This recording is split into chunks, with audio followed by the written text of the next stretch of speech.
Hello everyone, welcome to Toyeen Talks. Welcome back to Toyeen Talks. To all our beautiful subscribers, we say thank you so much for staying with us. If you're new here, we are so happy you find us. Please don't forget to like, subscribe, and hit on the notification bell so you'll be notified for more upcoming videos. And in the comment section, please no derogative comments. Thanks all. Mohbad Mo, go and listen to all Mohbad's video again. And I will be duetting those videos now and be commenting on it for you to listen. He said many things in his videos. He knew he's going to die. But Mohbad knows without the father and the mom together, they will never know where the death comes from. That is why the guy was planning to bring both of them together. And without both of them coming together now, there is no way you can get the justice. Mohbad's mom carried Mohbad for 9 months. She did not terminate the pregnancy. She breastfed the baby for almost 1 year. She backed Mohbad for over 3 years before she left that house.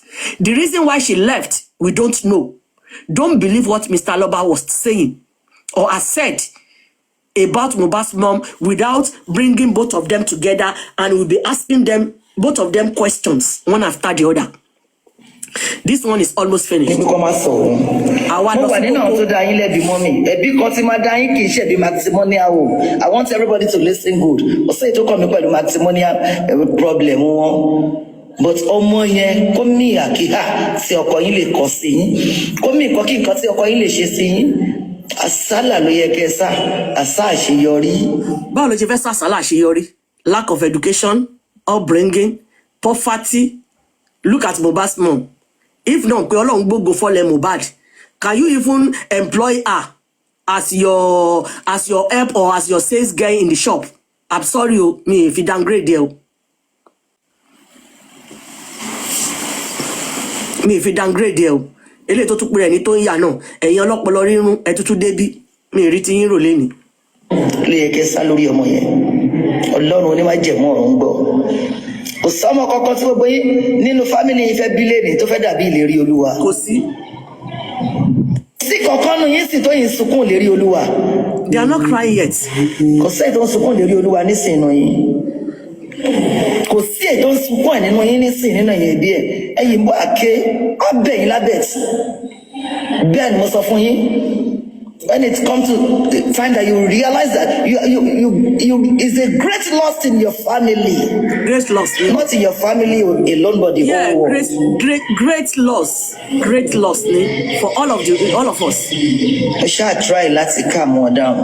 Àwa agree sí orí pé okay má worry. Ẹ jẹ́ kí mi àti daddy ó ní ibi táwọn wà yẹn. Àwọn ò jáde kọ̀kọ̀ bẹ́ẹ̀ mi ẹ má worry. Ta lè lé ọkàn ni. So we both agreed that mi àti daddy a máa yọjú sí yín ní ìrọ̀lẹ́ ìní. Yíyọjú ta fẹ́ yọjú o. Don't misquote me. She tried her possible best to bring both of them together so that what Chairman did in Abuja Ojo Tabari Binibi Wole. The IT guy, good afternoon, sir. This woman was planning then to bring Mohbad's mom and dad together, which is the reason why I am bringing this to your table today. The reason why I'm doing this video today is where this woman is going. Listen attentively. Oh, your junior, your daddy should go and stay there. Iná tó ń jó láàrin àwọn méjèèjì nítorí pé ìlérí Olúwa fúnra ara ẹ̀ month October yìí ló fẹ́ so àwọn méjèèjì papọ̀ padà kí wọ́n wẹ̀ dára wọn kí wọ́n ṣe túnmí gbé láàrin ara wọn tọkọ-tìyàwó. Ìlérí Olúwa is not at rest. Yes, àwa ń ríran. Yes,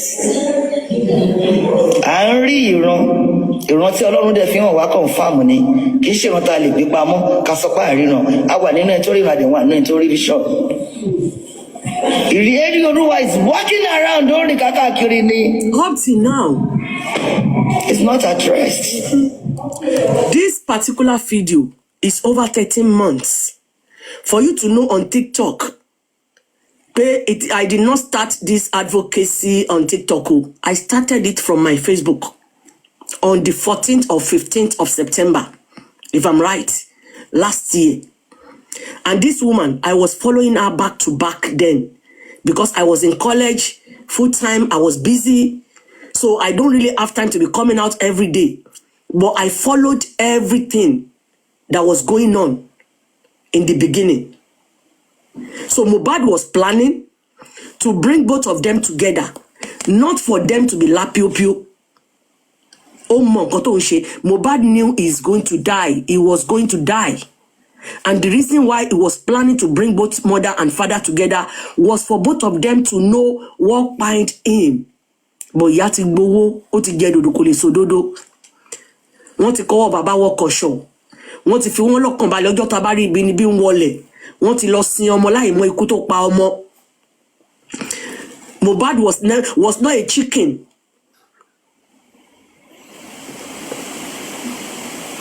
Mohbad ò kì í ṣe ajá, kò kì í ṣe ẹran. Even in abroad, you can't just kill a rat or a dog or any animal like that.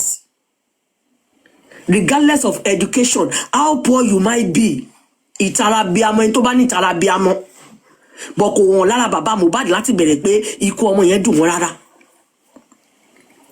A dẹ̀ ń wò yín láwò sunkún, ẹ̀ ń wòra yín láwò rẹ́rìn. Ẹni kọ́ máa jáde fún wa. Wọ́n Bukky Jesse parọ́ mọ́ mi pé wọ́n gbé ní òjò wá fún yín. Ẹbí ní pè mí ó pè mí wọ́n bá wa méjèèjì sọ̀rọ̀. You promised to come out and debunk the lies. You came out, we were talking about Coco. Wọ́n jẹ Coco mi.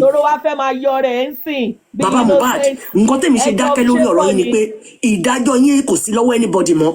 Ìdájọ́ ìyàwó yín kò sí lọ́wọ́ anybody. Ìdájọ́ ohun mi kò sí lọ́wọ́ anybody. Iṣẹ́ tọ́lọ́run ti parí ni. It's like you all have written your exams. You are just waiting for the results. The date has not been announced. But ojú gbogbo wa ló máa fi rí. But the reason why I'm doing this, I will go on it now. Let me go on my list.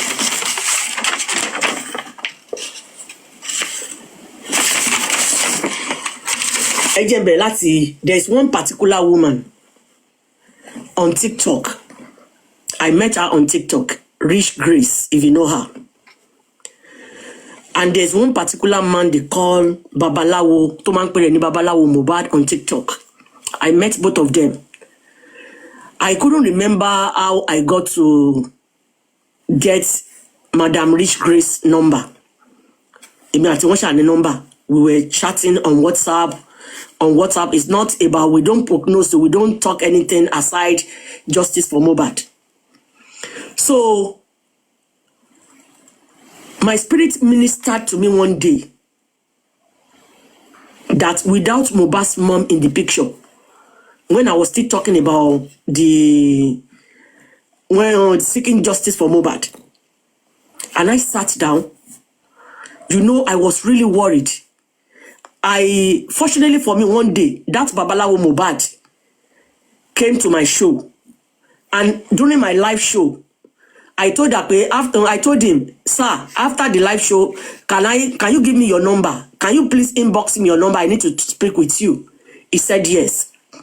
He sent his number to me through TikTok message. And when I finished, I called that man. I said, you are calling yourself Mohbad's Babalawo. You knew this guy according to what you have been telling us on social media. Was there anything you can do for us to get the justice that we've been looking for? He said he knew some things that he can do, but it's going to cost him money. I said, why? He said he just need to go to where Mohbad is in the morgue. He just need to talk or speak to his spirit. I said, why don't you have Mohbad's dad's number? He said he has it. I said, call them and tell him now. He said, it's not what you are thinking, oh, madam. I said, what? He said, the government are not allowing Mohbad's dad to go to the morgue to see Mohbad again. And I said, how can Mohbad's dad be hiding something like that when we are all out advocating justice? She Baba Mohbad you see more power of the public in it. Okay, let me talk to Baba Mohbad myself. But don't give me his number. I want both of three of us or you go and deliver the message and come back to me and tell me what happened. Go and tell Mohbad's dad to go to his platform and say it there that the Lagos government is not allowing him to see the dead body of his son. Then the public will stand up for him. The man didn't come back the first day, the second day, the third day. He just gave me one excuse. And he said the only way he can go there is to bribe the security. And he said he's going to collect 2 million naira. I said, me, now abroad I do. I work hard to make my own money. Kule Otubu, thank you for joining. So there's no way I can give you 2 million naira. And there's no way I can go to my platform and solicit for money. And that was when the Arifa, Westo, Prime Boy spending, that was that time. I said, I can't go to my platform and ask anybody for money. So then we just leave that one aside. And I went to, when I heard that Mohbad's mom and Wunmi are no more living together, that they rented one house for Mohbad's mom. I now went to Mama Rich Grace. I said, please, the only thing I want you to do for me, I know you, because she used to tell me that she and Bukky Jesse used to talk almost every day. They were very close. Me mo pe inu egbe kan na ni gbogbo won jo wa. Èmi nìkan ni mo gùn láàrin wọn. I said, can you please go to Bukky Jesse? Tell Bukky Jesse, number one, to stop fracalizing Mohbad's issue. That is not going to lead us anywhere. I said something like that. Bukky Jesse should learn how to just overlook people that are abusing her from the other side. As long as you put yourself out there that you are going to fight for justice, you need to do it right. You need to be able to learn how to ignore many things. I told that woman. And I told that woman to go to Bukky Jesse and get me Mohbad's mom's number. Again to Sonyoba. Mo lọ bá Mama Rich Grace. Èmi àti wọn máa ń sọ̀rọ̀ dáadáa lórí ọ̀rọ̀ Mohbad lórí WhatsApp. Mo sì ní nọ́mbà wọn, mo sì ní gbogbo message tó wà láàrin wa. Kódà gan a tún fẹ́ ṣe business papọ̀. Nǹkan tó lè máa ṣe ní Nàìjíríà tó máa post sí mi tí máa bá wọn tà. Kódà gan wọ́n tún sọ fún mi débi pé Bukky Jesse náà bá wọn plan business kan gbà yẹn táwọn náà máa send sí UK, but mi ò rántí mọ́. Mo wá lọ bá, because ẹni tí mo ń bá sọ̀rọ̀, mo wá lọ bá Mama Rich Grace. Mo ní ẹjọ́ mà, mo ní nǹkan ẹyọ kan tẹ́ ẹ máa ṣe fún mi. Mo ní ẹ̀mí Ọlọ́run sọ fún mi pé láì ṣe pé ìyá Mohbad àti bàbá Mohbad wọ́n parapọ̀ láti wá justice fọ́mọ wọn. Mo ní àkàn pariwo lásán ni, yes. What do you want to go and buy? Bá mi ra kíni Siri tá máa ń jẹ yẹn. Yeah, take my card. Say that you have money, I will transfer it. Yeah, I will transfer it. You come back. You don't want to spend your own money. Buy two. Hey, sorry. The Siri tá máa ń ra yẹn kí lórúkọ ẹ̀ náà granola. And kò sí milk kankan nulẹ̀ mọ́ o. Hello, Rasoya milk méjì. The one that I used to buy two, please. And one small yogurt. I will transfer your money when you come back, please. Buy two milk. Ṣẹ́gbọ́ tó bá jẹ́ mi ń ṣe wọ́n pọ̀ báàgì lé mi lẹ́yìn. Orú ń mú mi. Mi ìfẹ́ mú mi mo ṣe wá. Ẹ má wọlé. Níbo ni mo bá ọ̀rọ̀ dé náà? Mo wá lọ bá Mama Rich Grace. If you don't understand, I will say it in English again, but let me do it in Yoruba. So mo wá lọ bá Mama Rich Grace. Mo ní ẹjọ́ mà. Mo ṣàlàyé fún wọn pé kán sọ fún Bukky Jesse. Mi ò sọ ní bàjẹ́ o. I did not say it in any bad way. But because I saw Bukky Jesse with what she's doing it wholeheartedly. Before she derailed, before they bought her, I sent that woman to her with love. I did not do it from any bitterness from my heart, no. Mo wá sọ fún màmá yẹn náà. Mo ní ẹ bá mi wá bá ṣe máa gba nọ́mbà ìyá Mohbad. Mo ní tẹ́ bá ti fún mi ní nọ́mbà ìyá Mohbad àbí tá bá mọ bí tí ìyá Mohbad ń gbé. I said I would do the assignment myself. And my plan then was I wanted to put Mohbad's mom in one hotel just for her to settle her brain first. You might be the part of people that are castigating Mohbad's mom today. You might be the one abusing her today. You never know what you can go through tomorrow. You don't know your tomorrow. Like Karimo at the age of 34. Revealing all the secrets of her mother. Karimo might still do some things that the children might know, and they will do the same thing for her tomorrow. That is why we have to be very, very careful in this life before you do anything. You don't know what tomorrow will bring to your table. Be careful of tomorrow, because yesterday has gone. Today is going down again. But what tomorrow is going to bring, we don't know.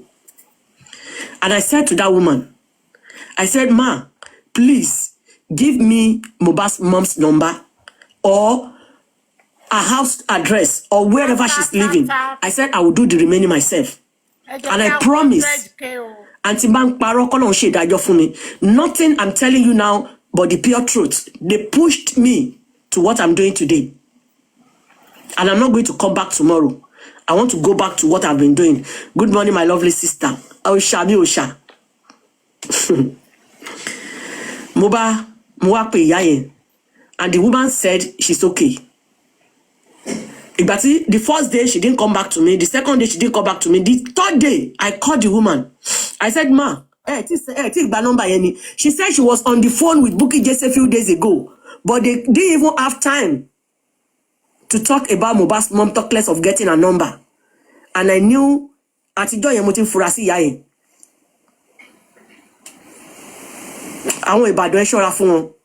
I'm sorry, Obugbe Ibadan Teba and Bite Gen Gidi. So I left the woman. I went to Comfy because me and Comfy, we have our number. We talk concerning this justice again. Sometimes if I need some information or I need any show that I don't have, I want to analyze, I will call Comfy. Comfy is not somebody that doesn't know my number. She has my number. Even up till now, I still block one another. The day that Oba petitioned Mohbad's dad, I called Comfy before she went to go and get the information from me, from Bukky Jesse. I was crying on the phone with Comfy that, is this how we're going to allow Mohbad's dad to go to jail for what he did not do? Not knowing that Baba Mohbad Gogo is Shuniwo. Èmi ò sí níbí láti bá yín parọ́. Tí bá fẹ́ tẹ̀sí Wunmi lójú, máa tẹ̀sí lójú. Kò sẹ́ni tó lè change mind mi. Wunmi knew what bind Mohbad. Baba Mohbad knew what bind Mohbad. Iya Mohbad knew what bind Mohbad.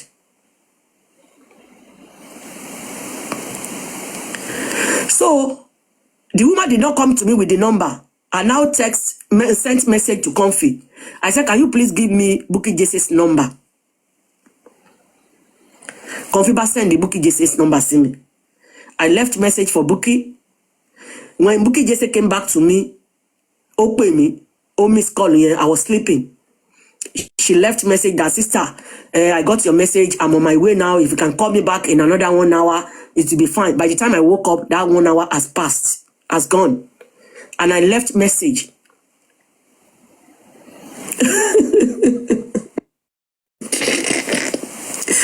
I left message for Bukky Jesse again. Then Bukky Jesse was still part of all of us, but not anymore.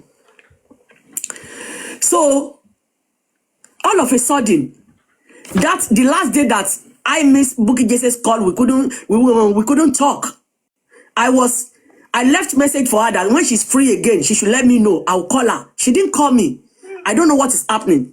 All of a sudden, I just saw Bukky Jesse started bullying me, castigating me, insulting my children. She said I have 4 children for 4 children men, and they rejected all my children. Wow. In what way? I am 3 and 1. I have 3 graduates in my house. She ọmọ 18 years tó ti ń dá lọ shop nsin. Ló fẹ́ sọ pé ọkùnrin ò gbà lọ́wọ́ mi. Ọkùnrin yẹn gan ló short. And nǹkan tó wá bí mi nínú jù ni pé Bukky Jesse came out and tell the whole world that I sent my note to Mohbad's dad. And the way she presented that show that day, 90% of people on that show will be thinking she was saying the truth. And fortunately for me, with the good that I've done on my page, on my Facebook page, a woman knew me on my Facebook page, and she called me. The woman happens to be Mr. Loba's sister. Or family, Kapeni family. The woman called Mr. Loba. nígbà tí ìyá yẹn pè mí, she said the first question tó ń béèrè lọ́wọ́ broda ló máa ń pè wọ́n. Ó lóun sọ pé kí ló dé tóbìnrin send ìwòwò sí yín tẹ́ wá send ẹ̀ sí Bukky Jesse. And Mr. Loba said, which obìnrin? And Mr. Loba, can you play the show as evidence? Chairman, I will check if I can. I will check. Everything is on my kidney. So Mr. Loba now said, don't you know what is going on social media? Mr. Loba knew everything that is going on social media. And Mr. Loba told that woman that, don't you see or don't you hear when they lied against me that I was doing threesome? How many people how many times do you want me to be going to social media and be debunking their lies? And Mr. Loba made that woman. He confessed to that woman that what Bukky Jesse said that day was a pure lie. And Mr. Loba promised that woman that he will come on Sunday and debunk what Bukky Jesse said. And when Mr. Loba was live on that Sunday, I was one of the first set of people that was on that live. I was on that live from beginning to the end. But from that beginning to the end, Baba did not mention anything about my note. Rather, Baba was talking about the story between him and the African TV. And I was angry. And since then, kini ebi chairman she saw mo níbi tí mo tó wọ́n sí bọ̀ èmi ò ṣe àwọn confí lọ́lọ́run fi oúnjẹ sínú sórí social media oúnjẹ ìnira tó ń jẹ èmi ò wá jẹ oúnjẹ ìnira lórí Facebook. Ṣé mo ní ṣá. So àwọn tó ní tó pé àwọn fẹ́ ṣáájú ṣé àwọn ọmọ wọn kú ni. Mo tọ́jú ẹ̀ síbi kan mi mo bí tí mo tọ́jú ẹ̀ sí wá ṣé mi ti delete ẹ̀ ṣá.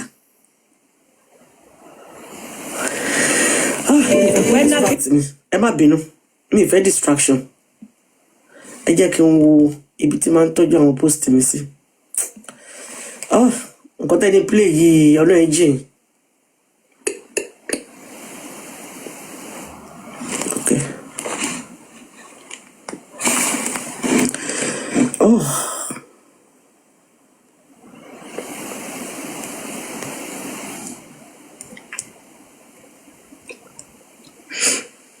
Like baby buying. That's your Arifa. My second offense, Abi, the second thing I did wrong, according to Bukky Jesse, listen to it. Then number 2, Mr. Razak, good afternoon, sir. Baba ni àwọn Arifa ń gbèjà. Ibo jẹ́ kí bàbá bọ́ta kó sọ̀rọ̀. No, ẹ jẹ́ kí n sọ kíní kan fún yín lẹ́yìn, mo máa sọ kíní kan. Èmi tí mò ń dá síjà Mohbad. Baba on mi ṣe o. Anybody tó bá ní problem, please don't put ever fi baba sí. Baba on anybody ṣe ohun wa as ọmọ Nàìjíríà rere la ṣe fẹ́ gbèjà Mohbad. Tí kọ́kọ́ bá ṣẹlẹ̀ sọ́tà mi lẹ́yìn God forbid. Lórí ọ̀rọ̀ justice lẹ́yìn kí baba Mohbad gbàdúrà ní kẹ́lẹ́kẹ́lẹ́ inú ilé ẹ̀. Mi ní blame baba pé kò dá sí. Irú wo lẹ fẹ́ kí bàbá wa máa ṣe? Ṣé àwọn olórí burúkú apọ̀kọjáyé group tó ti sọ pé bàbá ló rán wa ń ṣẹ́? Ẹ tún wá expect kí bàbá bọ́ta. Bàbá ló rán yín ṣẹ́, of course. Bàbá wa ń ṣẹ́ ni bàbá òun wá ń ṣẹ́ náà. Bàbá ló rán yín ṣẹ́. Many of you are making money from justice for Mohbad. Minus me, Bukky Jesse. So why are you now expecting bàbá to come and talk? Ṣé bàbá ló ní kẹ́ máa sọ̀rọ̀ ni? Ohun yìí lẹ dá sí, ohun mi ni mo dá sí. So the reason why she did this video was because I came out to correct. Okay, ó dàbí pé mo ní fídíò tí chairman ń sọ yá bọ́jọ́ mo fẹ́ kúrò mi tí bá ń play gbogbo eléyìí. Ṣé rí pé mo ní gbogbo atrocities wọn lọ́wọ́. Mo dìídì lọ ṣí WhatsApp ṣé ti rí. Mo ní Sofo group ni mo ṣí fún. Mo ṣí page yẹn lórí WhatsApp mi. Oh my God. But chairman mi rò ó yá mo lè ráyè gbogbo eléyìí.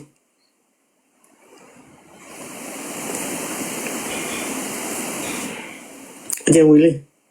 Àtàbẹ̀rẹ̀ justice tí Wahab tó bẹ̀rẹ̀ 25 million.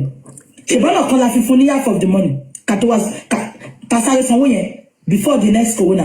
Ṣé mo ye days tó wà náà. Ṣé tí tọ́jọ́ ti ń parọ́ bọ̀. Ṣé bí bá kan la ṣe sanwó yẹn. 10 million naira to 25 million. Mo máa wo gbogbo ìtẹ́ni kan lọ mú GoFundMe wálẹ̀. Wọ́n á mú yín wálẹ̀ kan tó mú GoFundMe wálẹ̀. Nígbà tá a bẹ̀rẹ̀ pé kí Mr. Wahab bá wa dá sí.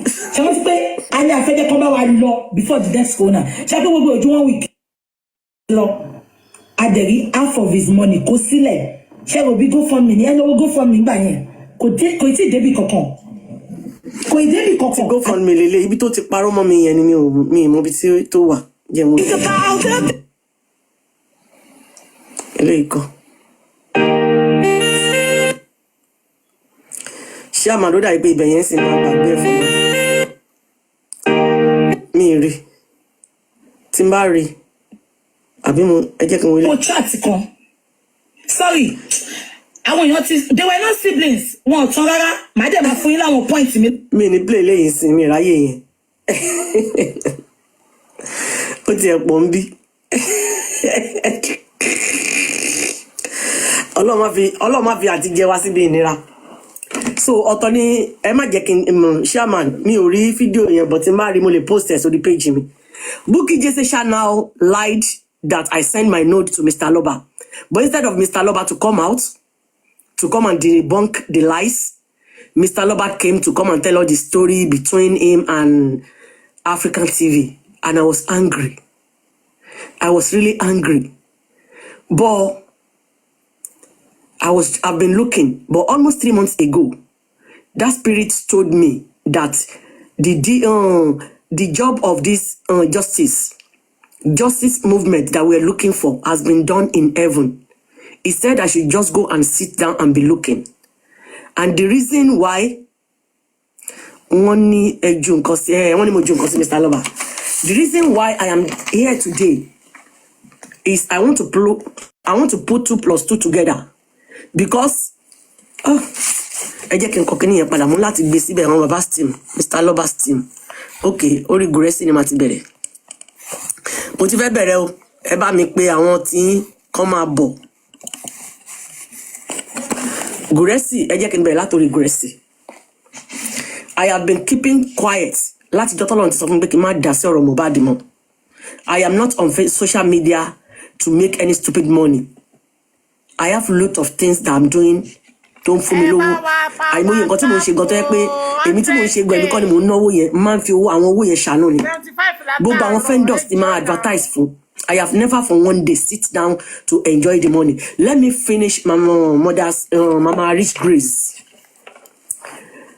story.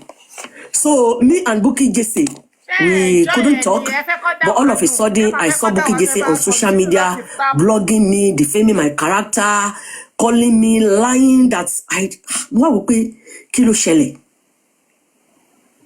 I don't know. Mo person will pay 2 plus 2. But since then, I look more than talk. I do more look more than talk. If you see me going around, mo wo pe kilo shele. Because emi gogo investigative journalist ni maybe K Crown. Mo abesi ni show gbogbo. And I could see they sent Comfy out. I did not fight Comfy. All of a sudden, me and Comfy that will be discussing, be talking how to move this justice forward. Comfy started blogging me on her Facebook and TikTok without no reason. This is me and Comfy. We started Eloma, 12th of March, 2024. 12th of March. Am I exchange videos? For somebody that you have conversation with, that can call you on WhatsApp, me they like then we put 2 plus 2 together. If I want to come out and say sorry to Baba, I will do it. But not you just decide to just go on your platform and start blogging me for no reason. So that means they are giving you the job. It's not something that comes within you, that comes from you. You were doing it for some people. And the reason why I am out today is the show that you Comfy posted on your page, you and Obaro. So Comfy will be blogging me. Mother Rich Grace will be condemning me on a show. I was on live show one day when the Spirit of God told me to turn it to prayers, that I should be praying instead of analyzing Mohbad's issue. But since the day I started that prayer, it's problem. You see all this social media brouhaha is the smallest out of the problem I've been through in my life. Go to my family, lobere oru eyan Tadenike je nínú ìlú tí mo wà lobere ibi Tadenike je orúkọ ìdílé àti ìdílé ìyá àti bàbá èmi Adenike obìnrin single-handedly mo yí padà sí rere. You think it's a joke for a single mother in abroad to raise ọmọ alálùbáríkàs? Kò ń ṣe ọmọ tó kàn lọ sí secondary school. My first daughter has 2 degrees and a master. Second one, same thing. They are living in their house. I want to mommy wambi, Ebony wambi. I want Tajon so Tajon gilele. Third born me graduated last week. So kini mo fẹ́ kọ́ lọ́hun ṣe fún mi wá sọ pé wo ko ọmọ lọ́mọ lè mi fẹ́ máa gbà. Ta fu akwa, Ọlọ́run ò ní jẹ́. Mo ṣe ń ṣiṣẹ́, mo sọ fún yín mo ti fi time sheet mi ń rè. For this week, mo ti submit ẹ láti jẹta. Gaga lọ́jọ́ Tuesday owó ti wọlé. Because I don't thank you. God bless you, my dear sister. Me ìfẹ́ káàtì jẹ́ àti mú mi kó wá láti bí ìnira. I love to stand alone. One woman mopo lè mi. No, I don't lobby. Mo máa ń sọ fáwọn èèyàn ń gbà mí pé don't call me a woman because Ọlọ́run kàn fi plate sí mi lábẹ́ ni ọ̀pá ló yẹ kí n ní kí n máa nà káàkiri. Gbogbo ẹ̀dá tó bá ní má jẹ ọmọ. Gbogbo ẹ̀dá tó bá ní má jèrè iṣẹ́ tí mo ṣe lórí ọmọ mi. Bí náà ṣe ń jó wọlé bí ògo yín ṣe máa jó wọlé tọmọtọmọ. Gbogbo ẹ̀yin tẹ́ sọ́ra yín di àjẹ́ tẹ́ sọ́ra yín di oṣó lórí social media tẹ́ máa wọ́n èpè tẹ́ máa ṣépè fáwọn èèyàn bí iná yìí ṣe ń kú ni ògo yín bá ṣe máa wọlé tọmọtọmọ. Bó ṣe ti ń jó látàárọ̀ tó ń jó tí ò sẹ́ni tó lè dí lọ́wọ́ ayé ò ní rògo èmi àti ẹ̀yin olólùfẹ́ mi dí lọ́wọ́ o. Ògo àwọn ọmọ ayé ò ní rí dí lọ́wọ́. Gbogbo ẹni tó ní kí n jìyà lórí ọmọ kí n tún jẹ̀yà lọ́wọ́ ọmọ ẹ kú tògótògó lórúkọ Jésù ẹ wọlé bí àrá. Àwa má rídìí tó mi fi ń wọnú àgbọn tí ò sẹ́ni tó yé gbogbo ẹ àti gbogbo ẹ̀yin àtẹ̀yin tẹ́ nífẹ̀ẹ́ mi tọmọtọmọ ayé ò ní rídìí wa o ayé ò ní rídìí ògo wa ayé ò ní rí àwọn ọmọ wa pa bó ṣe pa Mohbad lórúkọ Jésù. Èdìdì tó fi ṣomi sínú àgbọn yìí tí ò sẹ́ni tó mọ̀ èdìdì yẹn Ọlọ́run á rán jáde ní wákàtí ọ̀wọ̀ yìí á fi justice for Mohbad á fi ṣe èdìdì á tú gbogbo àṣírí gbogbo ẹni tó ń dí ìṣerere ìránṣẹ́ yẹn lọ́wọ́. Nítorí Mohbad is still walking around, roaming about, looking for his justice, for him to have eternal rest.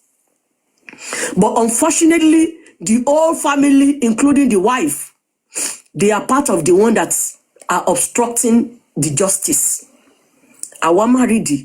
Ìjọ tẹ́ni kankan bá ti mẹ́ni tó mi ṣe wọnú àgbọn, náà ṣe máa rídìí èmi àti yín o. Ṣùgbọ́n gbogbo ẹni tí ò mọ bí tó mi wọnú àgbọn, wọ́n rídìí òkú, wọ́n rídìí ọ̀sà. Wọn kò sẹ́ni tó mọ bí tó mi wọnú àgbọn ayé ò ní rídìí èmi àti yín tọmọtọmọ.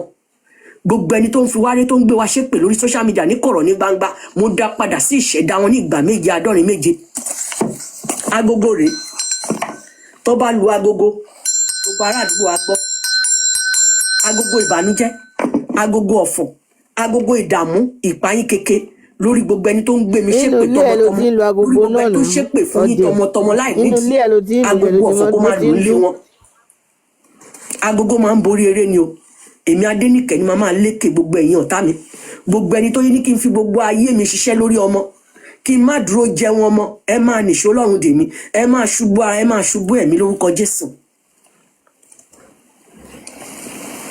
Learn how to live and allow others to live. Comfy yala yaba bẹ́ẹ̀ kọ́ ló ní social media. Don't be you will be talking on your kinisha I didn't got Adenike ṣe ó tún play show Baba Mohbad. I will play it all over again and again and again and again. Because mi kì í ṣe abímọ máa wò bíi ti Mr. Loba. Mi kì í ṣe arógbogbògo jẹ́ bíi ti Mr. Loba. Mi kì í ṣe àfògo ọmọ ṣayọ̀ bíi ti Mr. Loba. Tẹ́ bá lẹ́ẹ̀ ní gbọ́ èmi ká sọ fún pé mi nígbà ṣé ìlọ́mọ kọ́kọ́ máa kú lọ́wọ́ ẹ̀ ni. Àìmọye ọmọ tó ti kú ẹni tó ṣe máa sùn lálẹ́ tí ò ní jí mọ́ lọ́la wọ́pọ̀. We come and go. Bó ṣe wù yín lẹ ṣe tí yín. Ẹ̀yin lẹ wá ké gbàjarè bá wa pé ká gbà yín adẹ̀ ń gbà yín ẹ tún ṣe mọ̀nàmọ́ná. ṣé ẹ mọ̀ pé mo lẹ́nu ni mo lẹ́nu bàjẹ́ how many hours since tí mo ti ń sọ̀rọ̀ tí mi ti gbéyàn gòkè mo fẹ́ kẹ́ mọ̀ bí mo ṣe jẹ́ tí mi bá wá bá yín ẹ má wá bá mi ẹ má wá bá mi if you are for Josie here or anybody don't come to my platform to hell with all of you. I will feed Josie and his 9 children including the 3 wives. Èmi tí mo jókòó yìí ni mo sọ bẹ́ẹ̀ fún yín. So you want me to be coming here like àwọn olè, àwọn fagídí jayé, àwọn fake lifers, low lifers kí wọ́n máa show off fún yín bí ìgbà ilẹ̀ máa mọ nǹkan tí mo jẹ́. You don't need to know the kind of person I am. When the time comes for God to show me to the whole world, He will show me Himself. Mr. Josie, àwọn ajá yín wọn tó bẹ́ẹ̀. Ẹ lọ pọ̀ sí wa tí pọ̀ tó. Máa crush gbogbo yín. Máa tú àṣírí débi tí ó yẹ kí n tú dé. Èyí tó máa pọ̀ kò sónú yín ló máa pọ̀ jù. And since then, Comfy and Madam Rich Grace, they started coming for me. Coming for me without knowing when to stop. Comfy will open a platform. Sometimes they won't know that I am Madam Rich Grace or Romino Mama so 9 of you obìnrin mẹ́sàn ẹ mama sọ̀rọ̀ mi níbi tẹ́ ti ń gbàdúrà òdì lórí ayé mi lórí ọ̀tá mi ma crush gbogbo yín ẹ̀yin lẹ wá bá mi o. So Madam Rich Grace ti lọ. I left all of them to be doing their own thing. But let me tell you one thing that you should go on with today. Whenever you are doing your advocacy, you are doing your your analysis to the extent of going too deeper, that people will know from what you are saying the truth, they will start coming for you. That is their system. Guresi. They sent Guresi to me and Lagata at the same time. They will join me in prayers. I will allow Guresi to conduct the program. My mom. Hello, grandma. Ma pe ipada mo wà lórí show. Ṣé okay, ma. Thank you, Funke. Abi, Fumi, sorry. So Guresi now start coming to me. And before Guresi started coming to my page, I have been stylishly telling people the kind of person Guresi was, and he is like that today. Therefore, conduct prayer. Before Guresi started coming to my page, I have been calling him out. Muti sofa when you pay Guresi, go change your video. Guresi go change your video, and Guresi find his way. Eba me invite here. What you block me last week? Eba me Lord you see no WhatsApp eba ni pe fe sọ̀rọ̀ lẹ́yìn bí kò join ni wa. Guresi started coming to my page. 120,000 mo fi wọlé sí Guresi lára. I messaged Guresi many times to give me his number. He didn't give me. One day he was on my platform and baby kan wá bí by pay. She wanted me to advertise his cream for her, and she was talking about stretch marks and all that. And I think maybe Guresi low cream na baby, I don't know. So eventually I agreed. But I want to test that product on someone, and we chose Guresi that day. I paid the lady 120,000. Guresi went there to go and get the treatment. And since then, I was talking to Guresi on WhatsApp. Although maybe I've deleted it, or I don't know where I kept it. I don't know. But if I come across it anytime, I will come back here and play it. So one day, I had my chance to Guresi's life. I called him. We spoke for almost 25 minutes. Listen good what Guresi told me. Guresi said when Mohbad died, he was updating on his Facebook, castigating and abusing Mohbad's dad. He said one day he asked a brother living in UK. He told me the brother's name is Muiwa. Then was Muiwa. But I don't know who Muiwa is or was. Isha told me, he said the brother saw the post that he has been posting concerning Mohbad's dad on his platform. And Mr. Muiwa called Guresi from UK. That don't you know Josie? Bó ṣe sọ fún mi nìyẹn níwájú Ọlọ́run àtèyàn. Mi ní fi kún mi dẹ̀ ní yọkúrò. He said, the Mr. Muiwa from London told Guresi that don't you know Josie? Guresi was now asking her, who is Josie? I don't know Josie. And they introduced, the man brought him back to memory when Guresi was doing mechanic with the, no, not Muiwa USA. Not Muiwa USA. Not Muiwa USA. Although I have deleted the WhatsApp audio because I recorded Guresi and I sent him back to him for him to know that I recorded him that day. Guresi tó bá fẹ́ sòótọ́ fún yín.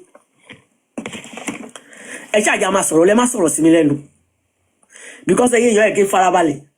Guresi tí ń bá parọ́ mọ́ ẹ káwọn ọ̀run dìde kó ṣe ìdájọ́ fún mi. Ṣùgbọ́n tí mi bá parọ́ mọ́ ẹ gbogbo ẹ̀yin tẹ́ kóra yín jọ. Tẹ́ pera yín ní Baba Mohbad's team. Tẹ́ ń dí ìrìn àjò ìlérí Olúwa lọ́wọ́ tẹ́ jẹ́ kí spirit ẹ̀ nísinmi. Ẹ ní nísinmi o, àṣírí yín máa tú kí lọ́dún tó ṣú o. Àṣírí yín máa tú ní ọ̀nà àrà ní ọ̀nà ìyanu tó máa la gbogbo àgbáyé já. Guresi, if you don't want to lie, everything I'm saying now and it's happening now is what I told you the day I engaged you on WhatsApp call. And you told me, Mr. Muiwa called you. And Mr. Muiwa was the one that reminded you of Mr. Dayo. That don't you know Mr. Dayo? Do you remember Mr. Dayo that went for interview on Bukky Jese's platform? If you remember that Mr. Dayo, Bisola, I'm not getting your comment. You can comment again. Mr. Muiwa from London. What month? Even if I don't have the audio, I will remember the month. Let me. But you need Guresi lọ́wọ́. Ẹ wá fẹ́ wò pé ọmọbìnrin yẹn máa palẹ̀ nù mọ́ kó jọ́ ẹ̀yin báwo. Tí pọ̀ tó. Azeez Olúrin. Ṣé mi ni mo block àbóhùn ló block ni? Mi mọ̀ dà pé mi mo block ẹ̀. Irọ́ mi ni mo block ẹ̀ because mi fẹ́ kó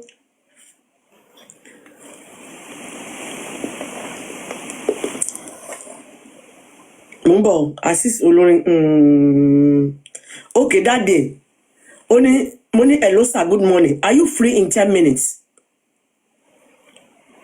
I will soon be free. We'll let you know when I'm free. Okay, sir. I'm still on now, but if you don't get me, that means I'm sleeping and I will call when I'm up, sir. Okay, ma. I will try call you soon. Money, hello sir. I think it's around June. It's around June.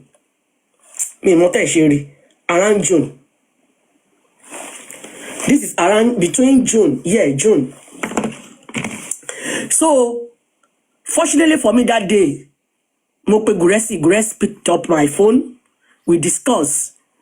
Guresi told me that Mr. Dayo now reminded him of Mr. Muiwa from UK. Now reminded Guresi of Mr. Dayo, that all of them were living very close to one another before. But Guresi was not that close to Mr. Aloba, according to what he told me. Mwani, okay. Money now, with the way things is going on now, why don't you leave this man alone? Because Guresi told me that he has been talking to Mr. Aloba, but Mr. Aloba that we are seeing on social media is different from Mr. Aloba that he is dealing with. That Mr. Aloba, nobody can tell him what to do. I said, why don't you come to social media and let the whole world know that you are doing your best? But Mr. Aloba is not listening to you. He said he can't do that. He's going to remain loyal to Mr. Aloba. And don't forget, I told you, Dayo is a mechanic in Mushi. God bless you. Me, I'm a mechanic in Dayo. He told me something about mechanic, Mr. Dayo, Guresi. They were all together where they were living together. But Guresi told me he doesn't know Mohbad's dad like that. But Mr. Muiwa living in London was now the one that reminded Guresi of Mr. Loba and the Dayo. And they were Mr. Muiwa in London was the one that connected Guresi back to Mohbad's father's life. Ṣé ń gbọ́ mi? Ẹ máa gbọ́ mi tí débi ọ̀rọ̀ ṣé àmàlẹ́ farabalẹ̀ ẹ máa gbọ́rọ̀. So, and I now told Guresi, why don't you go and tell the world that Mr. Loba is the one not listening to you instead of what you are doing now. He said he can never do that. He will remain loyal. If I love somebody, if I do kinikan, if I shegbadakan, if I shawokan. No, he told me many stories, but this is the only one I can remember for now. Okay, I left Guresi. When I volunteered myself to be paying for PRO, they did not come back to me. They didn't bring any PRO. They didn't allow any PRO to work. I spoke to Mr. Loba one-on-one. Mr. Loba made me realize that he has a son of 17 years. I said, Baba, this 17-year-old is good enough for you. You don't even need to employ any outsider so that they won't know your story. I didn't even know that the 17-year-old was from the second wife. I don't know. Why is Al now complaining? And what was Guresi tell Baba that he wasn't listening? So you know the way the public will tell Baba to get this lawyer, to do this, to do that, to do that. Even Guresi told me that they employed PRO then that was not working. Guresi said he has complained about 5 times that the PRO was collecting salary because somebody was eventually paying for the PRO. But Guresi said the PRO was not active and is getting paid. I said, why don't you fire that one and allow them to employ another one? He just gave me one excuse. I was watching until when that Mr. Muiwa came to Bukky Jesse, narrated the story, I was looking. But now, I'm going somewhere. And I want all of your boss, all the hosts, to go and finish the rest on your own space. Bukky Jesse did this show. Mi ti mọ̀ pé ó ṣì wà lórí kíní mi láàárọ̀ tí mo tún lọ download it. Chat kan. Ẹ jẹ́ forward. Kí ló táwọn èèyàn sọ fún mi pé voice note. Yeah, fast forward. I don't have today to play. It's over 1 hour. No. This was the show Bukky Jesse did for Baba on the 5th of December.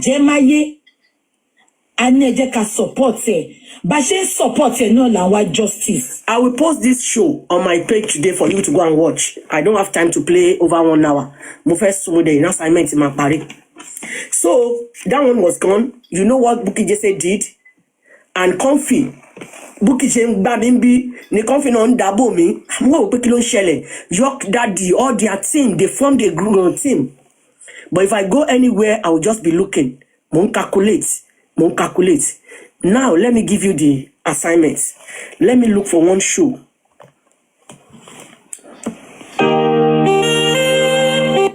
Since the love that you left it. I want to look for one show before I. So now, ẹ jẹ́ kí n kọ́ wá show Guresi yẹn dànù. Ẹ má bínú, ó máa rí bẹ́ẹ̀ o.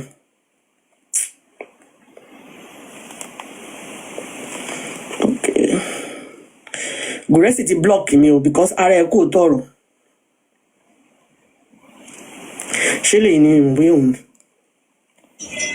Àtìgbà yẹn ni Mr. Muiwa ti yọwọ́. Mr. Guresi was aware of all this, and still Mr. Guresi continue that. Not this one. Ó ṣe máa sọ̀rọ̀ Guresi àti PS o. Ṣé lè ní? Àfọwọ́ bá fi ilẹ̀ ní. Ẹ bá bínú. Me the fẹ́ kọ́ bá page mi.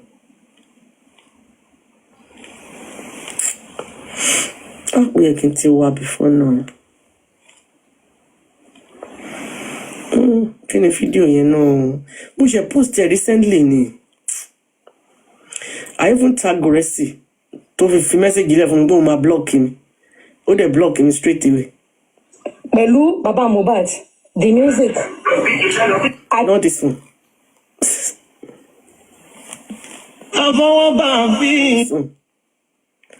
Emma bínú ìjọ. Oh.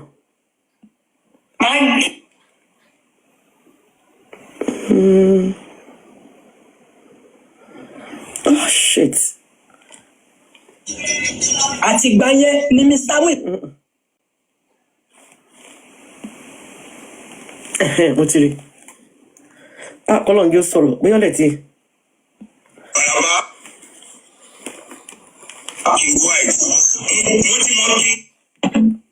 Were fully involved in justice for Mohbad.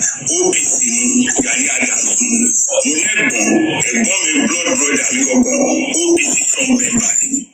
So ó jẹ́ nǹkan tó súnmọ́ Gbénga àbí Gani Adams. Bàbá King White. Mo ti mọ King White kó tó di pé mo wà fully involved nínú justice for Mohbad. OPC ni Gani Adams. Mo lẹ́gbọ̀n mi blood brother mi ọgbọ̀n OPC from Benbadi. So ó jẹ́ nǹkan tó súnmọ́ Gbénga. Did you listen to that? Did you get it? I just to rewind it.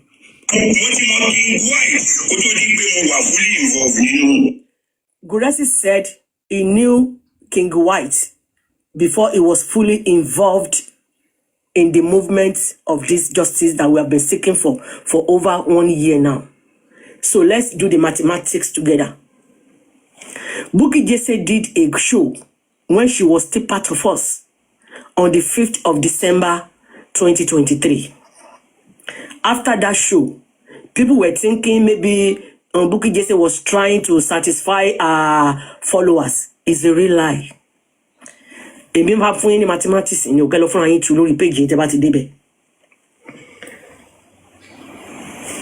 Number 1. Bukky Jesse did the show in December. Goresi came in the picture in January. Chendi.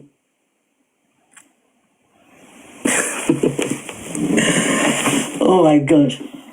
Bukky Jesse changed his mind and started fighting for Baba towards that December and January. Goresi came in the picture. Oh yeah, when have you seen Bukky Jesse, Comfy and Co? When have you seen them coming for Goresi?